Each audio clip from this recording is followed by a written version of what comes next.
warahmatullahi wabarakatuh. Saya Heni Apriliani dari kelas 10A SMA Negeri 1 Cisalak.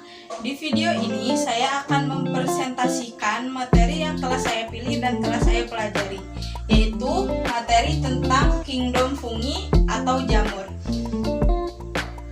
Di sini saya akan menjelaskan pengertian dan klasifikasi fungi. Apa itu fungi?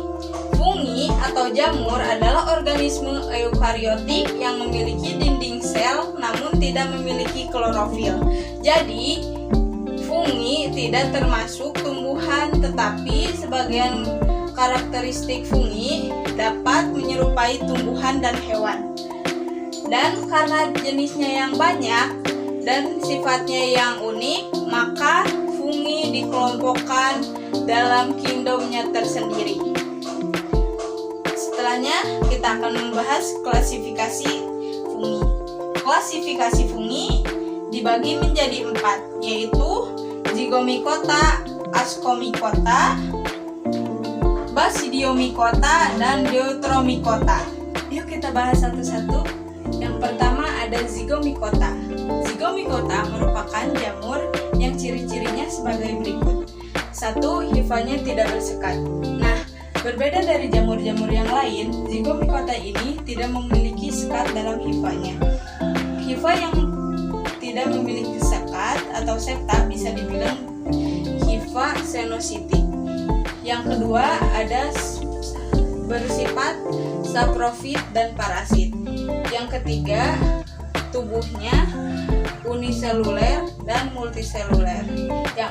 Yang keempat, habitatnya di terestrial atau daratan. Lalu yang kelima, membentuk zigospora. Nah, pada reproduksi seksualnya mereka membentuk zigospora, namun pada reproduksi aseksualnya mereka membentuk sporangiospora. Contoh dari jamur Zygomicota adalah Rhizopus sp dan Mucor sp.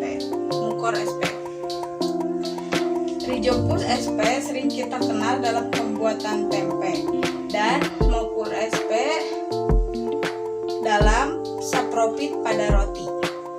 Nah, yang kedua saya akan membahas definisi Ascomycota. Berbeda dengan Zygomicota, Ascomycota ini memiliki hifa yang bersekat dan berinti sel banyak. Jadi di setiap sertanya memiliki inti sel yang banyak. Lalu yang kedua, Ascomycota bersifat uniseluler dan multiseluler. Sama seperti Zygomicota, Ascomycota ini mempunyai tubuh yang uni dan multiseluler. Yang ketiga, sama seperti yang tadi, Ascomycota habitatnya di daratan atau terestrial. Yang keempat, Ascomycota membentuk ascospora dalam reproduksi seksualnya dan aksesualnya membentuk conidiospora. Yang kelima, Ascomycota bersifat saprofit, parasit, dan simbiosis. Nah, simbiosis pada Ascomycota ini contohnya dengan alga akan membentuk lihet. Lalu contoh Ascomycota yang sering kali kita kenal adalah Saccharomyces cerevisiae untuk pembuatan tape dan Aspergillus sp untuk pembuatan kecap. Definisi yang ketiga adalah Basidiomycota. Basidiomycota ini merupakan jamur yang sering kita konsumsi setiap harinya. Ciri-cirinya adalah hifanya bersekat dan berinti satu. Jadi di setiap sekatnya ada inti satu. Yang kedua, Basidiomycota membentuk multiseluler. Jadi di dalamnya terdapat banyak sel.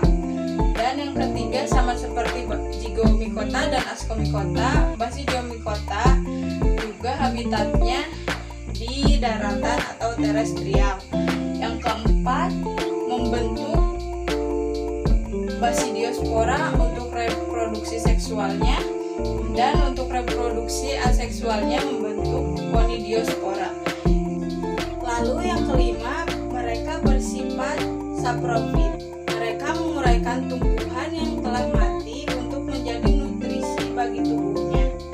Contoh dari Basidiomycota adalah Porphyriella, Volvacia, dan Auricularia polytricha. Yang terakhir ada Deuteromycota.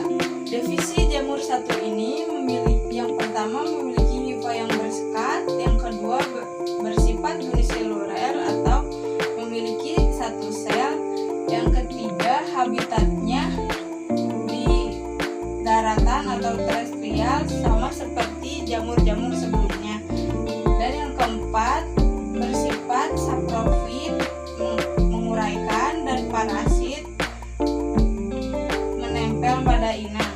Deuteromycota ini belum diketahui cara reproduksi seksualnya karena jamur ini lebih primitif dari jamur-jamur sebelumnya, dan cara reproduksi aseksualnya dengan Conidiospora sama seperti Ascomycota dan Basidiomycota.